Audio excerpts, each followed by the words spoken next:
Coucou les amis, c'est Spunky. Aujourd'hui, petite vidéo papotage. Nous allons, on va dire, je vais parler des différents types de personnes sur la communauté Pokémon. Donc, j'espère que vous allez bien et que tout se passe bien pour vous. Moi, ça va très très bien. Donc, nous allons commencer par d'abord, en premier temps, les scalpers. La définition de scalper, car beaucoup disent scalper sans trop connaître la définition exacte. Pour moi, un scalper, c'est mon point de vue à moi, ce qui va, on va dire, être dit dans cette vidéo, c'est mon point de vue. Donc, je ne dis pas que tout est correct ou pas, mais ce sera mon point de vue. Vous mettrez en commentaire si vous êtes d'accord, et votre point de vue à vous. Donc, on commence par le scalper. Le scalper, c'est en ce moment, c'est, on va dire, c'est des personnes qui, on va dire, qui investissent beaucoup, on va dire, comment dire ça, qui prennent, on va dire, qu'achètent en gros lot, beaucoup d'items en masse, et on va dire qu'ils les revendent soit rapidement, soit un peu en long terme. Parce qu'il ne faut pas s'imaginer que tous les scalpers vendent directement les items, mais il y en a beaucoup. En ce moment, les scalpers sont souvent plus, à mon avis, sur Internet, parce que ils ont les lots un peu plus rapidement, et les quantités qu'ils veulent plus rapidement, c'est sur Internet, parce qu'en magasin, ils vont éviter d'aller, on va dire, perdre du temps avec, on va dire, 2 heures, par exemple, attendre 2 heures pour un coffret. Ça on va dire, ça les avantagerait pas. Ils préfèrent mettre 10 minutes sur Internet et scalper, on va dire, prendre tous les items possibles sur les sites, que ce soit professionnel, site professionnel ou autre. Et, on va dire avec les bots, tout ce qui est comme ça. Mais c'est pas pour autant qu'ils vendent tout directement. Pour moi, ils font, on va dire, ils jouent avec le marché pour gagner. On va dire, c'est eux qui font que la valeur des items augmente ou baisse par rapport. Ils sont souvent présents quand il y a, on va dire, les items pour eux valent le coup, quand il y a la hype, comme ils appellent ça, on appelle ça. Donc, pour moi, il y en a un peu qui vont dans les magasins quand ils apparaissent, les items, les jours de sortie, pour récupérer un coffret comme ça. Mais la plupart des scalpers préfèrent prendre on va dire, au moins, je dirais, 10 coffrets. Là, ce sont les vrais scalpers. Donc, ensuite, nous avons les investisseurs. Donc, investisseurs, on va dire, il y a 2 catégories d'investisseurs.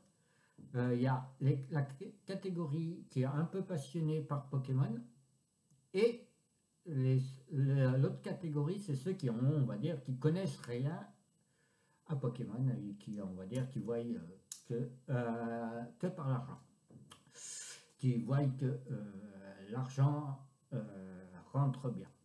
Mais la différence entre scalper et investisseur, c'est les quantités. Le scalper prend en masse et l'investisseur, c'est plus petit. Donc, mais voilà. Il y a dans les investisseurs, il y a les magasins professionnels parce que il y a, on va dire, ils sont un peu passionnés. C'est pour ça qu'il y a deux catégories. Il y a le passionné et le sans connaissance. Donc eux voient, on va dire, l'intérêt d'acheter, on va dire, des items par, on va dire, les fournisseurs, mais ils investissent en fonction pour pouvoir vendre au maximum. Et après, il y a des investisseurs un peu plus les passionnés, mais pour juste vendre un ou deux items pour gagner, on va dire, un peu d'argent sur ce qu'on voit le plus souvent au magasin en ce moment. Ensuite, nous avons les investisseurs collectionneurs. Ceux-là, on va dire, ils sont souvent, on va dire, ils font les deux. Ils collectionnent, ils ouvrent, ils collectionnent aussi les items scellés. Et quand ils en ont un ou deux items ou des doubles, ils revendent pour investir dans leur collection. Donc c'est la gamme en dessous, comparé aux investisseurs qui sont purs et durs que à vouloir vendre. Donc voilà, pour cela, il y a les collectionneurs qui sont basés juste à collectionner les items. On les reconnaît, je pense que un collectionneur va s'identifier au prix, il va regarder les prix que vaut les items qu'il collectionne. Ils savent que tel item vaut tel prix. Ils vont, on va dire, se renseigner à combien coûte chaque, on va dire, carte, pour savoir la valeur de leur collection. On les reconnaît à ça, les collectionneurs. C'est, on va dire, tu peux pas collectionner si tu ne connais pas la valeur. C'est pas vraiment un collectionneur. Si tu ne connais pas les prix de tes cartes. Si tu ne connais pas le prix des items que tu as, on va dire, derrière, que tu gardes. Donc, et le dernier type de personnes, ce sont les fans Pokémon qui collectionnent de tout. On va dire qu'ils c'est pas collectionner, c'est plutôt comment dire ça, c'est pas collectionner, c'est plus avoir les affaires de cette, on va dire, de ça. De Pokémon par exemple, ils vont vouloir des objets, des bibelots, des peluches, des pops, des cartes, un peu de tout, mais sans se soucier trop de la valeur des items.